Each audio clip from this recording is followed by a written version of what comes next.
నీకు బండాలు పెట్టుకోలేదు కదా నువ్వు, అందుకే వస్తా నాకు రావాలి కదా, వస్తా కదా. మా మల్లయ్య ఎక్కడ పోయిండు?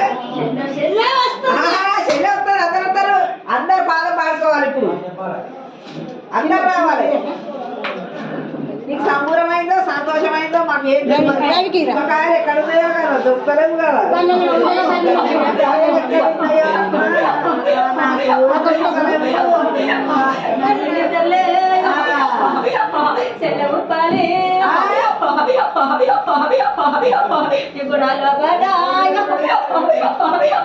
నువ్వు ఉండాలి లేదు అక్కడ తిరుగుతుంది. తిరుగుతారు కట్టే తిరిగిన వాళ్ళు అందరూ వస్తారా? చూసుకున్నావా? పిలిచినావా? పిలవకనే పోతుంది కదా, రాదు.